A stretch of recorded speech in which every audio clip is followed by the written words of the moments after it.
Welcome to Firefighting Today, the weekly video roundtable discussion show where we discuss all things fire service related.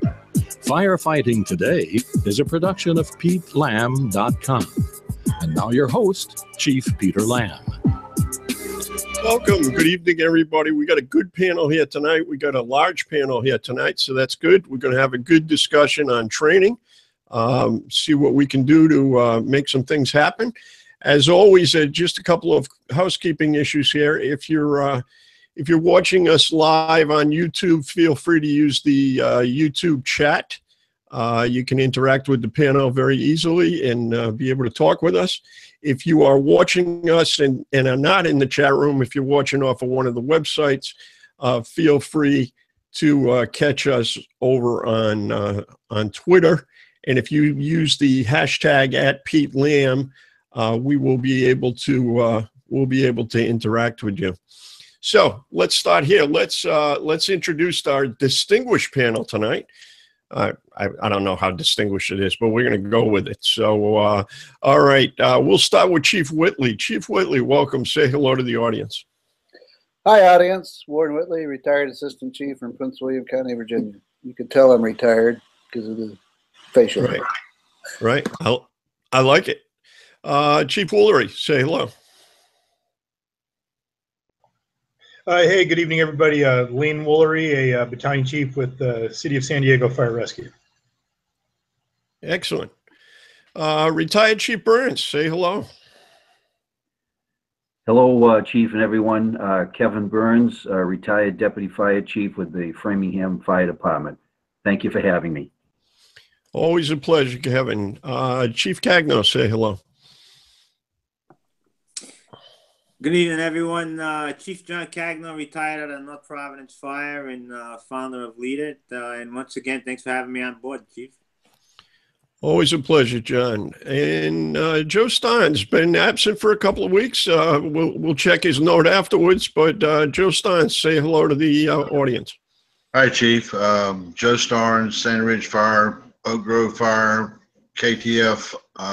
Hit background. Thank you for having me. Look forward to the discussions.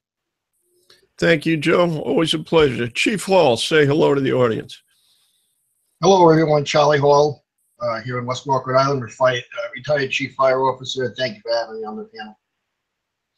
Appreciate it, Charlie. And newcomer to the panel tonight, certainly welcome. Brad, introduce yourself to the audience, please. Hey, everybody. Thank you for having me on tonight, Chief. Glad to be here. My name is Brad Doherty. I'm a captain with Naval Base Norfolk Fire here in Norfolk, Virginia. Excellent. Excellent. All right. So tonight we're talking about training. We're going to go into a whole training aspect, and we're going to look at some different facets of training. We're going to see what we're talking about. So we're really going to talk about it nationally, your department, and you. Now, it's not our intention of the show tonight to talk about, how to raise a ladder or that. We'll talk about some mechanics. But really what we're talking about is training as a concept, training as how it looks in your world. So let's set a premise here for a second and see if we can have a discussion. So listen, all firefighters, there are a bunch of things that shape them. Their education, training, and experience. Tonight, we're going to zoom in. So I offer the difference. If you're going to college, that's education. If it's more on the vocational side, it's more training. And obviously, the experience you bring to the table enhances either one of those, or those things enhance you. I think we do have to slip into the topic of certification at some point. But we'll see where we go when we get there. Any comments? Does anybody want to weigh in on the argument about, training, education, and experience, how they blend? Some people are all about one versus the other. Does anybody on the panel have an opinion on how those should blend together? What percentage of what you need? Yeah, go ahead, Lane. Well, unfortunately, we've got some very busy engine companies, and then we have some that just aren't quite as busy. And so you're just relying on experience as a teacher, you know, that's tough to get in all the fires you want to go to. So you really have to rely on training to fill that gap. Yeah, I certainly don't believe that training replaces experience, but I do think, you know, you said it well, filling in the gap. I think that's exactly the way that we ought to look at it.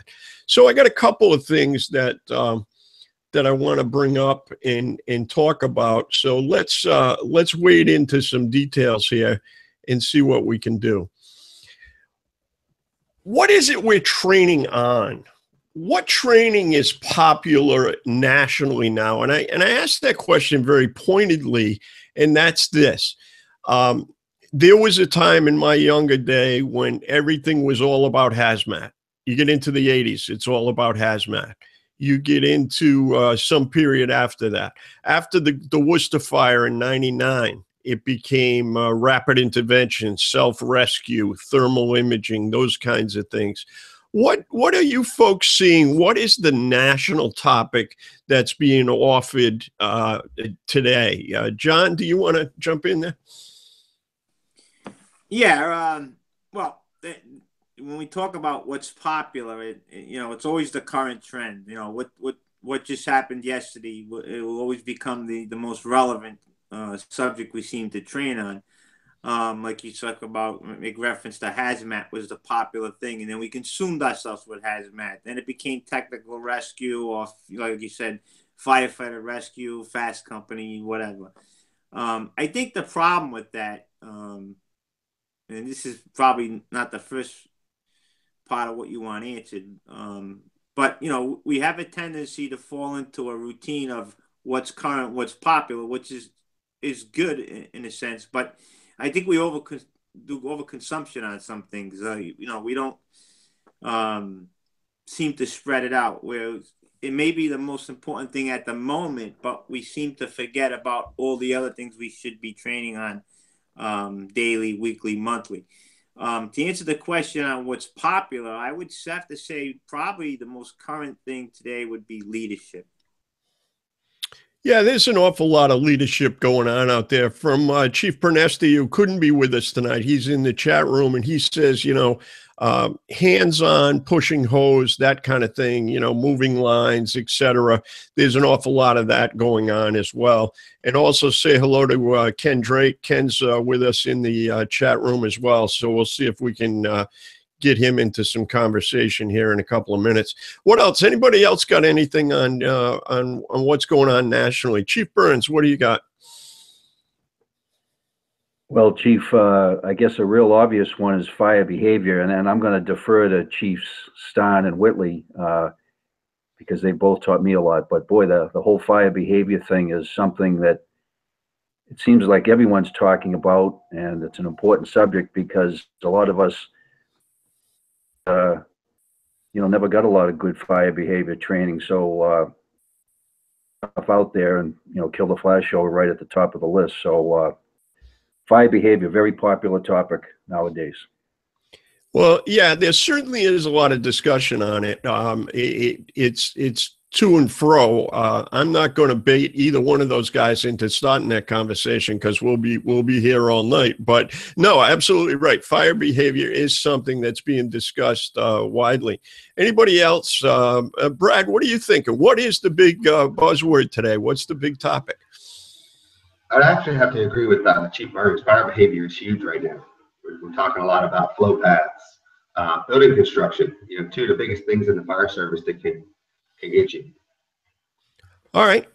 And so, you know, bullet 3 here. Once we get to bullet 3, I'm going to revisit this. There is an awful lot of talk on fire behavior and whatever. But if I can't get a 24-foot ladder to the second floor window, is that the training that I absolutely need at this moment? So I don't want to jump ahead. What training is the board interested in? You know, there's a couple of retired guys here on the board, a bunch of retired folks on the board. What training sparks your interest? That's where we are. That's what we're talking about. What would you go to tomorrow? Did anybody go to Firehouse, incidentally? Just was Was anybody at the firehouse? I'd just be curious what somebody took for classes there. But what training would you be interested in right now? Let's run the panel on that one. Warren, what would you say? What would you be interested in taking right now if you were on the line? Well, leadership is what I tend to go look at if I'm going to a conference. Just seeing the different takes on how you work within your organization, get your organization going in the direction you want it to move in. Because there's a lot of techniques and skills for doing that. Otherwise, I would say fire behavior. Oh, absolutely. You're a fire behavior guru. It's interesting about leadership. I had a conversation with a firefighter recently that I have a lot of respect for. And he said, anybody can become a leader at some point, but not everybody can teach leadership. So I thought that was an interesting point, and I certainly do agree with that. Certainly. Chief Pernesti says, what would he be interested in? Command and control of the Mayday. Again, a great topic. Lane, what's your interest? You're an active battalion in a large city. What is your interest if you went to a conference tomorrow morning? For me personally, actually, yeah, commanding a Mayday, something like that for my own personal growth. That's always, the stuff I'm looking to do, but, I'm not a guy with a tool in my hands anymore. I'm standing at the back of a Suburban. So watching guys fight fire. For my people, I'd like to see hands-on forcible entry training, that kind of stuff, the things that they don't do very often, and really that would, to polish their game, I'd say graduate level hands-on type training. Graduate level hands-on training. I'm not sure I heard those two words in the same sentence before, but I like it. I like it. It's also interesting for me. I think about Middle America, and here's a guy from San Diego saying, we need more work with tools because they're not doing it enough. And I wonder where that leaves the rest of us, right? If you guys are not doing it enough, and I don't mean that in a derogatory manner. Well, it's a challenge too, because it's tough to get. I mean, I could turn them loose with the rotary saw and some roll-up doors, but I'm sure that the business owners would complain that I was cutting their doors off. So it's tough to get the training material. You can get those training doors, things like that, but to get a chance to get an acquired structure and actually get hands-on real material, those are just golden. You can't, worth their weight in gold to get that opportunity. Oh, absolutely. My dream was that when I was in North Attleboro, they called me and gave me an L-shaped motel with 28 front doors. It was a dream come true. That was something pretty decent. Chief Burns, what would you be interested in if you went to class tomorrow morning? Well, I'm going to repeat, I think, what others have said, Chief. Fire behavior, command and control, Mayday. Maybe I'll just make the point, Chief, which may be obvious in your question, but how important it is to get outside of your own department and go someplace, whether that's FDIC, firehouse, go down and see the killer flashover guys. How important it is to get that perspective of what other people are doing and talking about, and bringing that back and making your department better. All right, makes sense. Chief Cagno's training tomorrow. What are you going to? Well, obviously, I'd have to say if I was going back into some kind of training, it would definitely be fire behavior because of the changes, like Brad mentioned about flow path and things like that, stuff that we knew about, but we didn't know enough about. But I'd like to see something that I don't think anybody's doing, and that is how do we reinstall discipline type training? So what I'm referring to is some type of conference or some type of training seminar where someone's speaking about how to influence departments or individuals to be more disciplined in the training aspect, whether it be finding solutions to making the training more of a discipline-based attitude type atmosphere versus just getting together and going through the motions.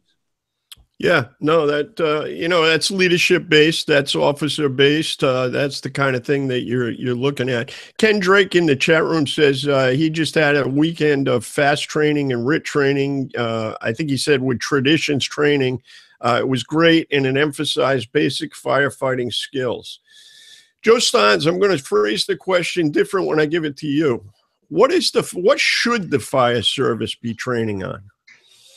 Well, I don't know that I have the answer to that. I think one of the things that we need to learn how to do is we learn a lot of skill training, and we should. I think we need to learn how to do company training. I think we need to send crews to these hot classes and let them work together. And because I think the power is in the multiple, not in the single person. Even though the single person makes up part of that formula, I think it's there. I also believe that we need to do some leadership classes on systemic design, on human relation skills, on motivation, honor, and respect, and those kind of things. I think those are things that we need to understand that we're kind of dipping today and not getting back at quite as hard as we should. There's a lot of things changing. I think the world of terrorism is going to redefine the fire service for us, unfortunately, and we don't even know what that looks like yet. Right. So right. We've got a lot of things to learn, Chief. I think one of the things we need to do is get our managers, our city managers, our county managers in these classes. Because I think defining the fire service, what we're trying to do here, is probably the largest question on the table. Can we do it all? I don't think we can do it all anymore. I think we're training on way too much. I don't think we know what we need to train on. I don't think we're doing competency checks. I think we're way behind the 8 ball on a management system that tells us what we need to do in the fire service. End of story. Yeah, no, I just want to probe one other question. So you send a bunch of guys to the fire academy, and each of those people, guys and gals, comes back certified. Just explain to me just briefly what you're talking about. So you're saying when those people come back certified, they know how to raise a ladder, they know how to pull a line.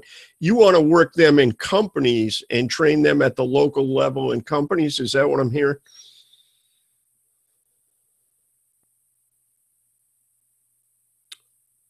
You may be muted, Joe. Yes, sir. I think that at the volunteer level is absolutely critical. At the career level, the people ride together, the same people ride together every day. They may be able to pull it off with experiential events, but I think the bottom line is at company levels, at the volunteer level, we need to be doing company drills and being able to be competent doing company actions. Yeah. Okay, that makes sense. Ken Drake says, communication is key. So some communications wouldn't hurt us at all. Chief Hall, what are you thinking? What training would you be taking tomorrow morning if you were if something was offered? Which class would you go to? Well, I think that education, training, experience all bound together. None of us ever knows everything about any one thing. So I would be signing up for command control leadership. How could I improve on my command skills? What am I doing? What am I doing wrong? What should I be doing different? And as far as broad-based training goes, I'm going to respectfully disagree with the individual who said leaders can be made, or anybody can be a leader. I don't really agree with that. Anybody can be a boss, that's for sure. We've seen people take tests and become lieutenants, captains, and so forth, who are definitely bosses, and they don't hesitate to let you know about it, but they're not very good leaders. I think that there's an inherent difference between the two, and I think the leadership training should be emphasized, and I think our up-and-coming officer candidates should be offered more training. They should have the ability to participate and take part in training specifically geared towards the rank to which they are trying, the rank they're trying to attain. For instance, a first grade firefighter becoming a lieutenant, lieutenant becoming captain, captain battalion chief, and so forth. The steps need to have some training to go with them. It isn't fair to take somebody who's good with a pen and paper and because they finished first on the test, they're in the front seat of the entry company. Okay, makes sense. Brad, what about you? Last but certainly not least, what training are you interested in? Right now, I'm a big engine company guy. My engine company is quartered with ARC companies. So anytime an ARC member, due to our requirements on the field, has to leave the station for an appointment or what have you, my engine company drops to a 3-man engine company. So we're focusing a lot on master stream operations, quick attack, water through the window, quick water, getting hand lines deployed, forcible entry, and being able to operate as a 3-man engine company. Okay, makes sense. Makes sense. We have a question from the chat room. Joe Stein's question for you.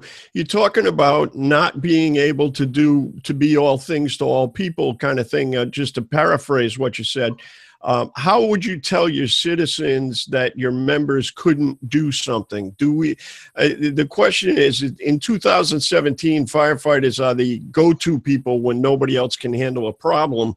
So if you're the boss, and whether we agree with the premise or not agree with the premise that we're doing too much, how would you tell somebody? How would you explain that to the citizenry?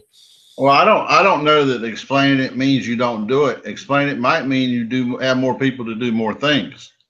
I don't think the answer is in one bucket.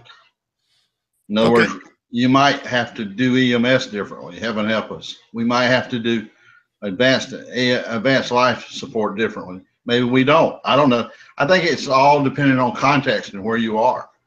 I think we have to learn to know what we don't know. I don't think we know what we don't know. I don't think we don't know. I don't know that we know where we're weak.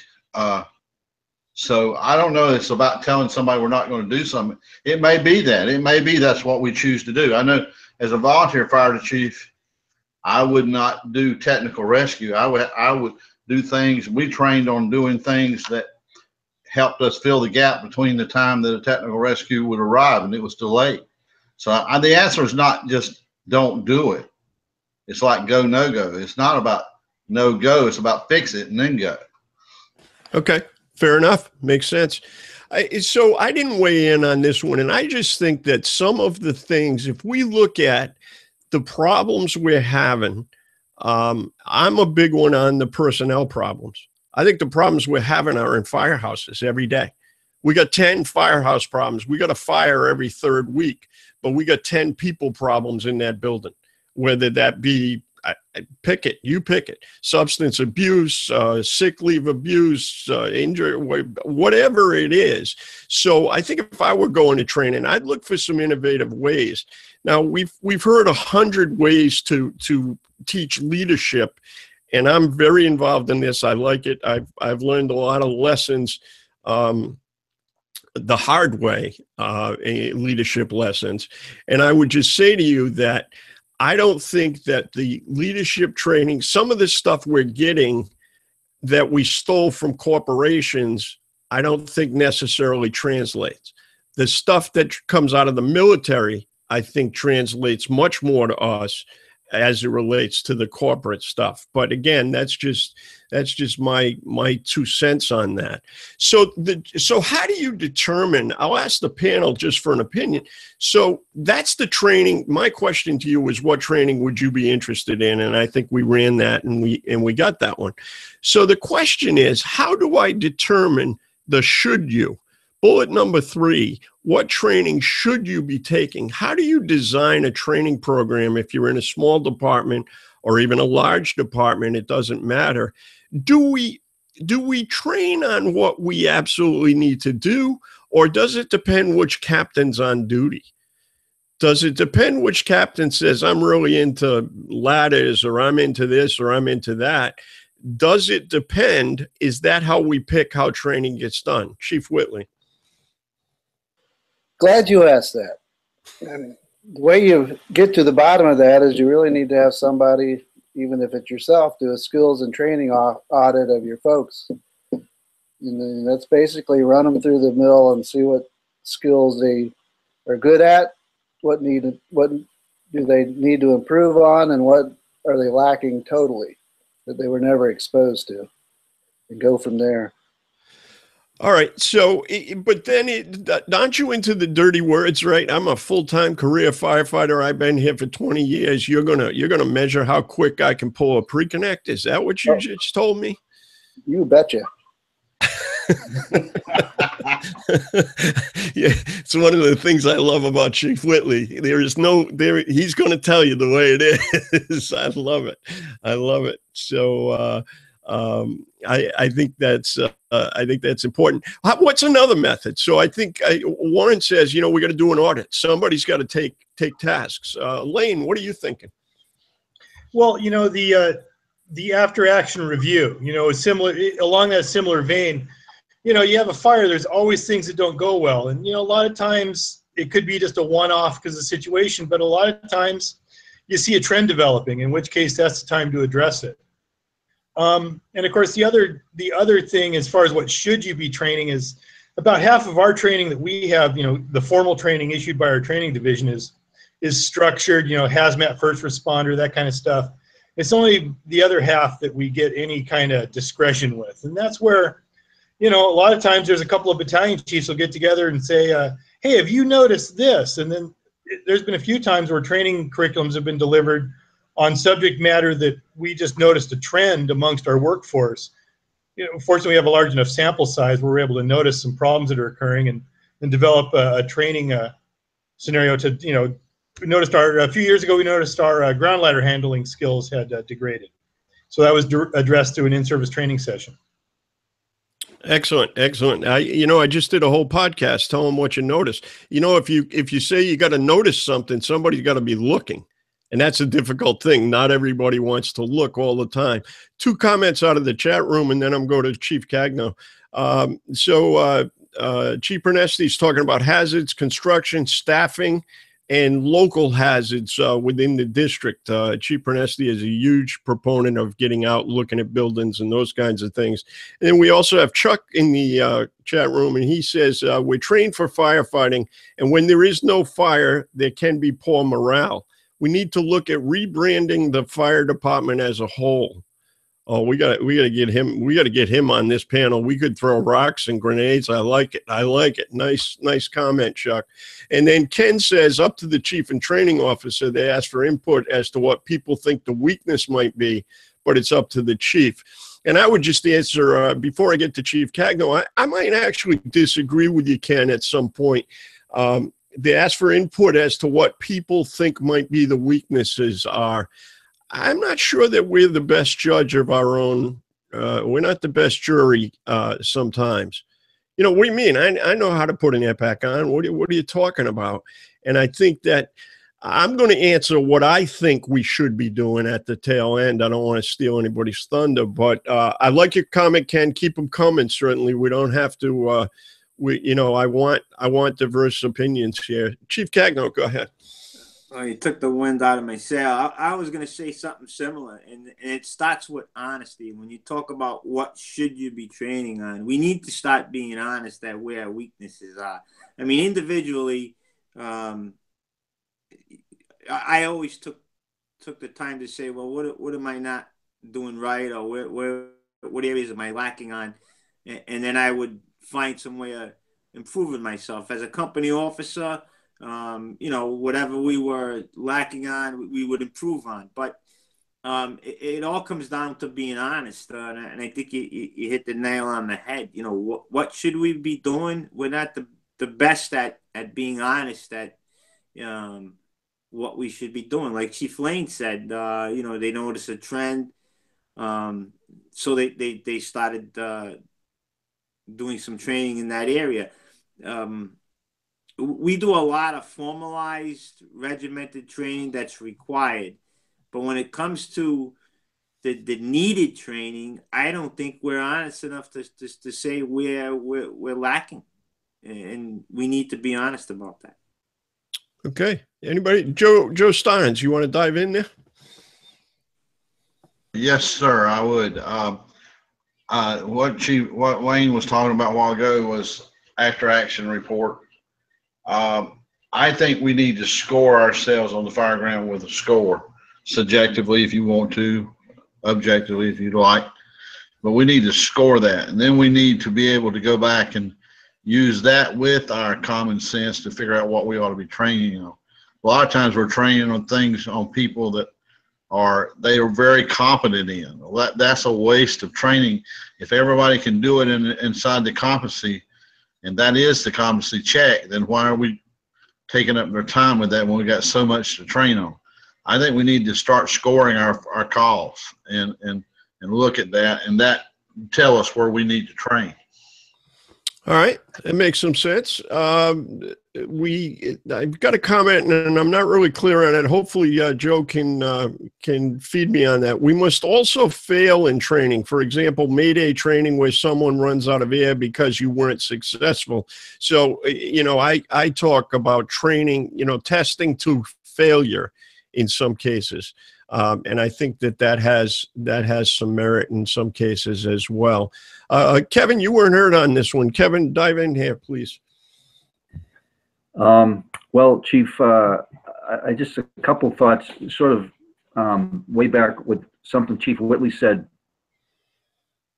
Just for the benefit of the audience, one thing I did try once is an air consumption drill. Everybody went on the air, and I set up about a half a dozen different stations.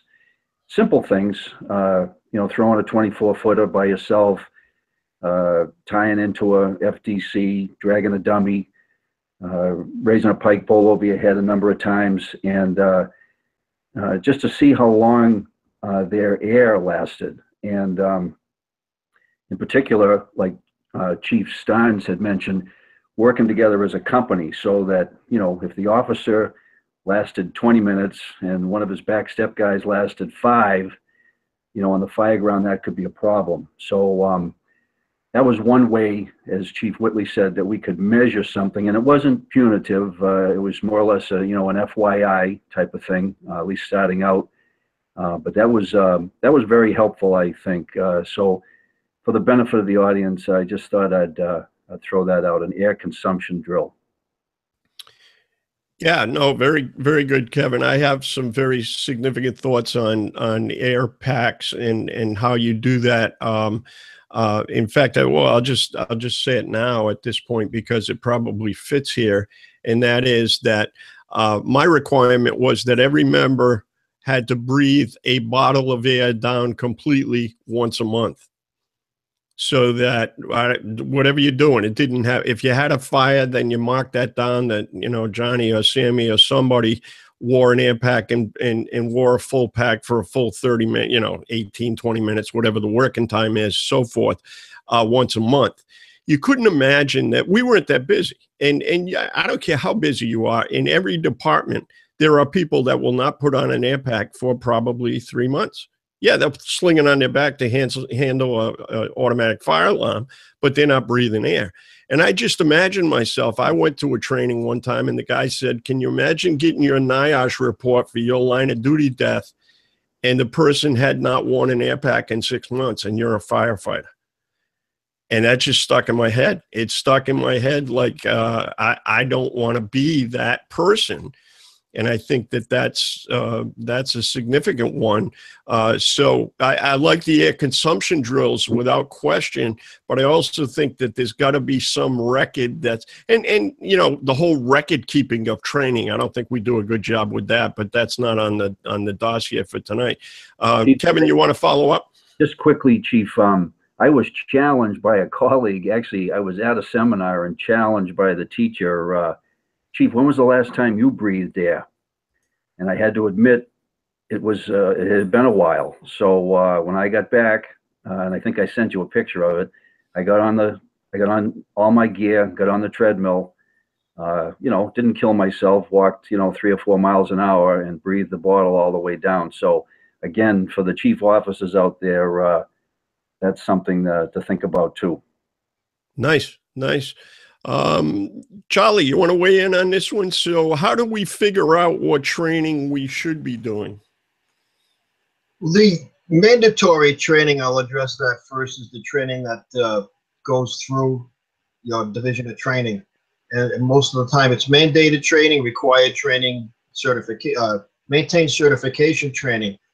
The rest of the training, particularly at the company level, I believe should be mission appropriate. By that I mean, what kind of a district you roll in first do, kind of a district you roll in second do, or third do. And the situations with which are going to be presented in those districts should determine what you cycle your training around. And just to put it simply, an urban fire company, for instance, the ladder company that I used to work on when I was a captain, ran an urban development, 3-4 decker houses. The last thing I want to see is somebody come up and say, well, let's do wildland fire training. With all due respect to wildland firefighters, they have an impossible job, and I wouldn't want to have to do it. But I hope you understand what I mean. I think it should be mission appropriate. The district or districts in which you operate should be part of the determining factor in what your training should be. Excellent. I think that's well said. Brad, last but not least, I hate to pick on your last, Brad, but you're sucking up all these good answers. You should be loaded now. Very loaded. Sometimes I feel like we're in a little bit of a disadvantage being on the federal installation. And then again, I feel like we have a little bit more opportunity. You know, we run maybe 1 or 2 working fires a month, usually mutual aid. So as a company officer, I have to be creative in what I do for the guys. How do I keep them interested when we're not going to fires? You know, we're going to the routine smells and bells, which again, you know, if you're going to an alarm, it's an alarm of fire. So we roll out the door prepared, but how do I keep them interested? So I try to bring in the football aspect. If I got guys on my company that were in the military, I try to use a military aspect. You know, you can't expect the Marine Corps, you know, to run a 3-ring circus. So we do a lot of different things. You know, we're fortunate we have buildings in our run area now that are abandoned.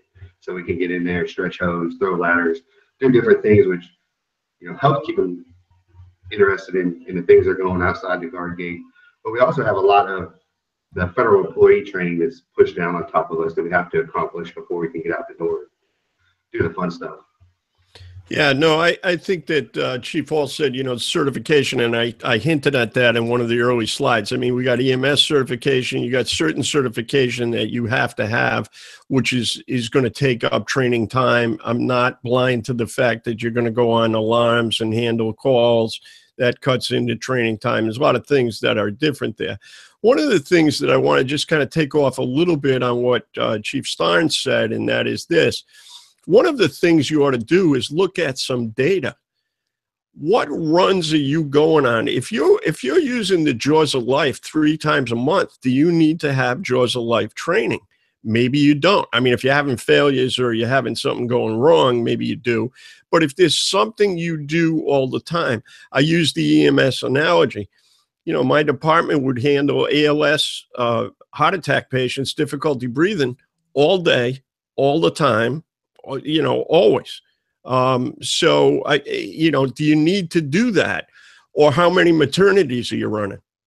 You're not running a maternity every afternoon, so maybe you train. So I just want to make the point for the listener, look at some data. Look at what the job is that you're actually doing.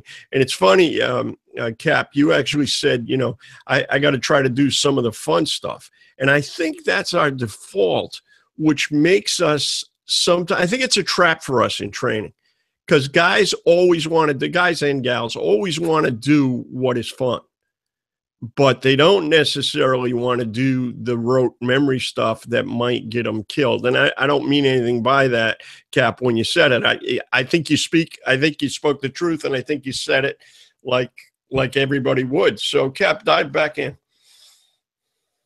Well, and when we talk about failure in training, one of the things that I use is our Mayday program, or Mayday firefighter down training in general. We always put people in a corner. We tell them to go hide. That firefighter lays there. We play a little game of hide and go seek, and we pull them out. But do we ever talk about what is that down firefighter going through? We don't tell them that their heart rate's going to accelerate. We don't tell them that their breathing rate's going to go up. We tell them to go lay down in a corner, and we play a little game of hide and seek. So I think we need to bring in some of the stress in training. If we're not stressing in training, we're going to fail on the fire ground. Well said. Yeah. You know, and that's probably our next point that we're going to talk about is how long does training last and realism in training and so forth. One comment in the chat room is from Chuck. We do a lot of, quote, after the accident training. need to use the data to create proactive training models more often.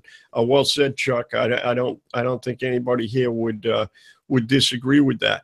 So taking off a springboard from where Cap was, and that is, how long does training last, and are you training for real? Is the training relevant and real? And I'd like to just toss this over to Chief Woolery.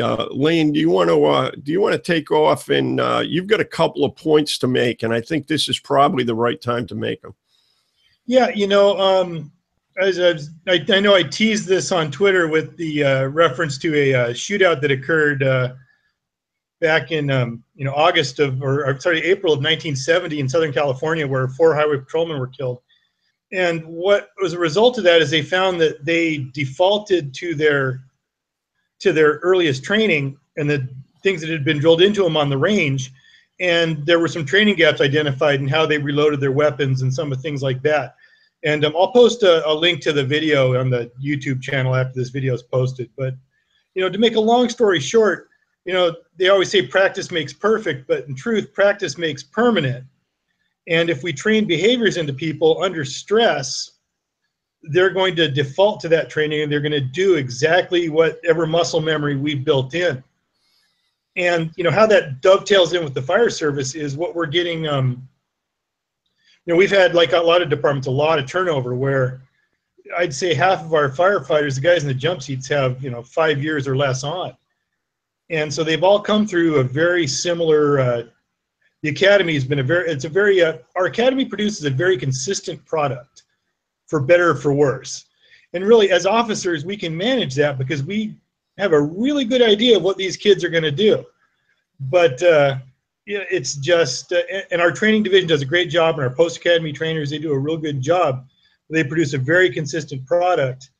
But if you have to ask these younger firefighters, less experienced firefighters, to deviate from that, you may be less than satisfied with the results you get. So you just have to frame your expectations within their predicted performance.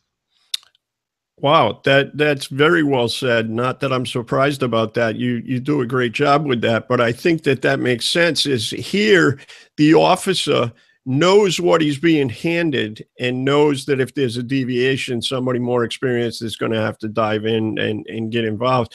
I was thinking of a different police situation where they would go to the range. 2 officers in the incident I'm thinking about, 2 officers got involved, and actually one of them got shot. I'm not sure the second one did. But when you go to the range, it was in the days of using revolvers, and you would take 2 shots and reholster. And they engaged a suspect and took 2 shots and reholstered. And the guy's still shooting at them because their training was such that I'm going to do what I was trained to do. Cap, go ahead. Jump in. It's like the officers you were talking about, 2 shots and they reholstered. We do training. We pull a line to the door. Hey, good job, fellas. We high five. We take it back to the house. What are the guys going to do? They're going to pull a line to the door. They're going to stop right there. If we don't go further, we don't add that stress.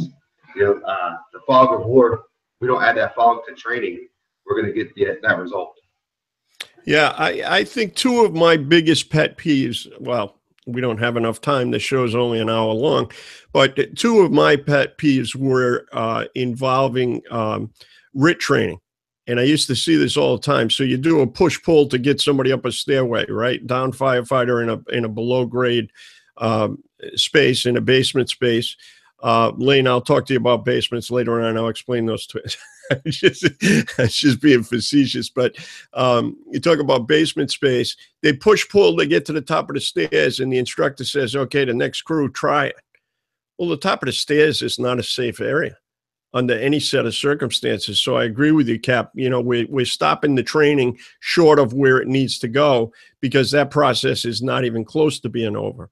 And the other one I say to the listeners, and I would actually say to anybody on the panel, anytime we've done RIT training, and in fact, I should ask Ken that.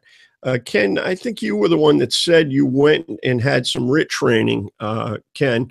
My question is this. Are we training rapid intervention training to save a whole company? We do rapid intervention training, but with one firefighter down. I think the CAP reference, we go hide a guy in the corner, set off the pass device, and off we go. If, in fact, we talk about crew integrity and nobody should freelance, why are we not doing RIT training to save a 2 or a 3 person crew? We're not being serious with ourselves. Now, that's very difficult. I mean, that's an all-day event when you start doing that. But I think those are things that I've seen in my experience that say that we are we're not doing the training slow. We're not doing the training fast. We're sort of doing it half. Well, never mind. You get the point. So you get where I'm going. It's half fast, but that's important. How long will good training last? How long will you train? I think Lane made the point of these folks were ingrained in whatever. What was the old rule when we learned CPR 100 times? I think we've all been through CPR training, a million times because the standard changes every 2-3 years. What did they used to say? That skill would last you about 3 months unless it was used. It's interesting that we do firefighting stuff that we're not doing every day. And I also would raise, how do we determine what training we need? Let's talk about Gordon Graham, high risk, low frequency, high frequency, low risk. I mean, all of those things might give you a matrix of what kind of training you needed to do. Chief Cagno. Yeah. To go along with that, I would teach a rope class, and at the end, I was always tell these that you're not walking out of here certified. We just gave you enough information to make you extremely dangerous. When you talk about revisiting something, a lot of times we'll go out in a drill yard, or we'll have competency drills or certifications that we have to do annually, and we do these things, but we don't revisit them. So when you talk about how long does that last? It goes with everything we do. We're not consistent enough, I don't think, and we don't revisit the different topics that we do train in often enough to make it where you can do it with your eyes closed. And I think in defense of that point, I mean, Lane brought that up. Some departments don't have burn buildings, training buildings, so you got to use a quiet structure. So the ability, we'll go out and do this big mutual aid, get everybody here. We're going to burn the place down. We're going to do whatever we got to do. Well, you may not have that opportunity in a small department for another year to be able to recreate that event and get some sort of consistency out of it. I don't think that should affect the basics, though, Chief. Whether it be the ground ladder raising, basic knots, the drill that Brad talked about, things like that. We don't revisit it enough. We think, well, all right, we did our 100-foot aerial climb for the year. We're done. We need to be more repetitive to become efficient. That's how sports teams, they do the same drills every week for a reason. So they become very efficient at it. All right. Let's hear from Ken, and then we'll begin to summarize and see where we're going and see if we can close the gap here. Ken said, I asked him the question. He said that this May Day event, RIT training that he went to, was run like a full structure fire, 2 divisions, 38 firefighters. There were 4 May Days going on at the same time or close to it. It was an hour-and-a-half long training cycle. So that sounds like very, very intense training. Just one follow-up question, Ken. Were you rescuing a whole crew, or were you rescuing a whole crew or rescuing 4 individual firefighters? That's my question. So as we do it. So the last one is a little more unique, and it really kind of speaks to if you've been sent away for training or if you've been sent to a conference or whatever. What are you doing with the training you receive? Now, this is kind of preaching to the choir. I'm really talking to the audience here. But what we're talking about is, I know what the 7 of us are doing. We're passing on every bit of training we got. That's why we're here doing what we're doing. And that's what I like about the show. But do you think that when you send somebody off for training, is your department getting the return on that? You go to a national conference, you go somewhere, You're spending several $1,000s investing in training of a firefighter. Are you getting that back? So a couple of things. Let's run the panel with some summary statements about anything we talked about tonight, and we'll kind of make this the last roundup. So Brad, why don't you lead us off? What's going on with the training you receive, and then a summary statement for the viewers, if you don't mind. I bring it back. We do it with the guys. Neighboring department invited us over for firefighter down CPR training. We took the class with them. We came back to work and we ran drills on it. You know, put a mannequin up on the second floor, firefighter down CPR, out the window onto a ladder to the waiting medic. But summarizing tonight, I think if you look at the military, the way they train, if you look at the football players out there, they're spending an average of 12 to 14 hours a day on their craft. And what do? We come in, we hear the typical crying and whining, if you will, smash hindquarters into recliners, and maybe 2 hours in training. You know, but we're professionals. So we've got to get out there. We've got to add that fog of war, that stress to our training so that we don't get to the landing and stop. Excellent. Excellent. Thank you, Cap. Well done. Nice job tonight on the panel, incidentally, too. I want to welcome you to the panel. Charlie, what do you got for a summary statement for the listeners tonight? What's the message to somebody that watched us?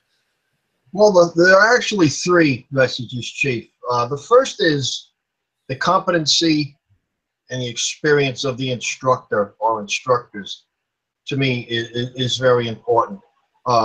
Second in line is the realism of the training, and I will tell you from personal experience as a trainee and as a trainer and as a head of a division of training, the best training and the most enthusiasm I got from my firefighters and my officers was in live fire training.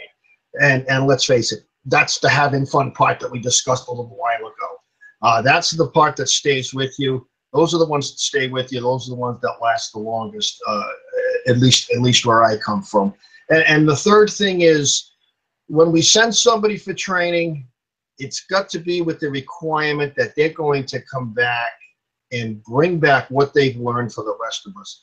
I used to harp on the trainer things when I was a fire chief. If I was going to spend my budget money to send an individuals off for a specific course or specific to become good at a specific task, I want them to come back and bring it back to all of us. So I'm spreading my money around rather than just on two people. Excellent. Excellent. You know, you said about the dynamic instructor and so forth. I'm going to go to Chief Steins now, but one of the things that Chief Steins said that stuck with me, a while ago, probably a year ago, he said, if you ever want to see freelancing in the fire service, look in a classroom, because instructors kind of go their own way, and there is some freelancing that takes place there. So I think that's an interesting piece as well. So that's a good thing. Chief Steins, what do you got to say? How do you summarize what we're doing here? And the chat room's a little active, so folks in the chat room, I'm going to get to you before we close. Chief Steins, what do you got? Well, I think one of the things is, according to the last topic we just mentioned, was we need to vet our instruction a lot better than we do today. The other thing is, how do you manage growth in the skill? In other words, what happens if the skill changes? Let's talk about tactical tech training that's going on right now with Andy. What happens when the skill needs to be upgraded and the skill is not what it was in the last series of training we did? How do you identify that? How do you get your people through it? How do you change the processes that are interdependent with that? I think part of the things, our challenge we have going into the future, is with our city managers and our county managers, not just our fire chiefs and our lieutenants and captains. I think we got to rethink this. I think it's getting so large and so complex that we don't have the data to do what we need to do and do the right thing. We need to get busy learning what that is, and what kind of training is necessary and what we should be doing. So it's not an easy statement, it's the hard statement, but I don't think the answer is in the easy statement. I'll quote my mentor and friend, Chief Brunacini. He used to say that the soft is hard and the hard is easy. and the soft stuff, the what you were talking about earlier, Chief, about the personnel and the infighting and the firefighter deaths and suicides and all the things that we're fighting, the contamination, the what we're learning about cancer and what we're learning about. They're breaking new rules and new conditions and new environments to our game. And we've got to expand that to the people who pay for that and the people who are our customers, because we can't just keep doing it the way we've been doing it. We've got to learn more. And so I would say our challenges as leadership is to get a more expanded view of what we need to do, and then get busy with it. We've got instructors now that are teaching stuff that in books that are we've said in the last 5 years it's not right, it's not accurate, not correct, and we still allow it. We allow colleges to certify people with education that's out of date. I don't know where we go, but I know we need to look at it, and I know that people who are old enough not to fight fire, like me or you or anybody else, need to be on panels just like this, telling people that we need to look at this stuff and we need to look at it before it hurts us. So my advice to us is simply, let's keep learning like we're doing. We're great. We have a great passion for our service and for our customer, probably the largest in the industry, of any industry I know. Let's figure out how to lead it better and figure out how to grow it better, in the sense that we can provide the right training at the right time with the right amount of skill. We got companies running 6,000 and 7,000 alarms a year. Well, they're not training. There's no training in that. There's experiential training in that. There's company training that the officer provides, but we're not giving them time to learn, nor rest, nor decon. All the things that we said we want to do, that are important to us to do, we're just doing the wrong things at the right time. So anyway, I think we have a great opportunity, and I think we have a great set of leaders to do that. Let's just do it. Well said. Thank you, Joe. Chief Cagno, summary statement for as we wrap it up here. Individual. Take individual responsibility with your training. Whether you're the firefighter, take individual within yourself to learn. If you're a company officer, you know, you got to get out there and train your people. If you're a chief officer, you know, you got to have individual responsibility. Take the individual responsibility, get out there and do it. Train on whatever it is that needs to be done. I agree entirely with Chief Stein.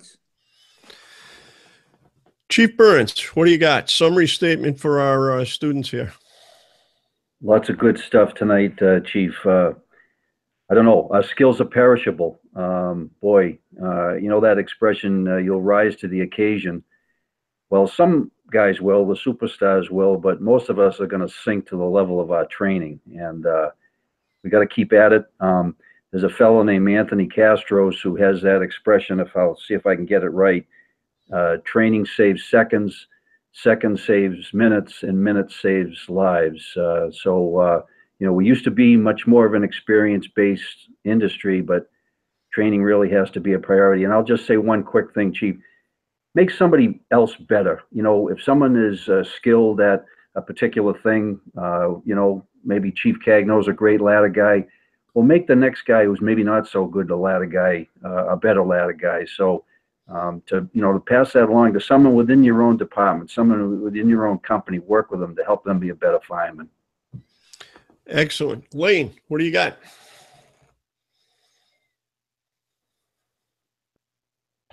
Well, you know, we talked a little bit about failure in training, and that's one thing where, you know, in the fire service, we do tend to use a lot of, you know, belittle one another and that kind of stuff. And really, you know, the best thing you can do in training is to create the environment where it's okay to fail. And, you know, if you challenge people in training and just don't pull a pre-connect, but all of a sudden, you know, force them to extend a line and deal with some problems, it's going to make them better. It's going to make them stronger. And if there's a little bit of failure involved with that, that's okay, because they're going to learn from that. And as long as, you know, I've heard it once. Well, actually, you know, to quote Bruno once again, you know, he says the fire gives the test ahead of the lesson. So if we can duplicate that on the training ground, the more's the better. Excellent. Chief Whitley. Well, I think one thing we didn't really talk about, I'll throw out there, is the fidelity of our training. Somebody had mentioned live fire training. We're still fighting 3 pallets and some straw in our live fire training, which is not preparing us adequately for the real thing, given the fuel loads we have. So that's one thing. And the other thing is you got to keep passing the stuff on. And it's our job to make sure that those young firefighters, to steal that meme, is that they grow up to be old firefighters like us. Excellent. Excellent. Let me just clean up a couple of last comments in the chat room, and then we'll wrap this up. So earlier, Chuck had said, when I had mentioned the Gordon Graham thing, he said, great point. Lots of training on Gordon Graham model for low frequency. It would be interesting to see what the actual liability exposure is for a high frequency call and not enough training. And I think that's kind of where we were headed. So that's a great comment. Ken, I asked about how they handled the Mayday training. One would go down, and anybody that got a low air alarm was considered a Mayday, and they had to be rescued, including air transfers and mask exchanges with a RIT pack. So again, we're rescuing a single firefighter at a time, but again, very, very dynamic training without question. Ethan said, whatever you do with your training, put the lessons learned and notes online so everyone can learn. Sharing of data using technology. Awesome idea. Ethan said, great stuff. Chuck agrees with him. And Ken said, great night. Love seeing the chat room so active. Thank you, Chiefs. So that's it. That's where we wrap up tonight. I appreciate each and every one of you on the panel. If you are watching the show, for any of the folks that watched it, circulate the link. These shows stay up online afterwards. Share it if you think there's some value to this. If there is some value and you would like to generate a panel like this for your agency, for your department, send me an email, call me on the voicemail number. I've put that all in the YouTube chat room. So you have a way to get to me and the rest of the panel, quite frankly. So we appreciate you listening. We will be here next Sunday at 8 p.m. Eastern Time. Please join us. Tell your friends.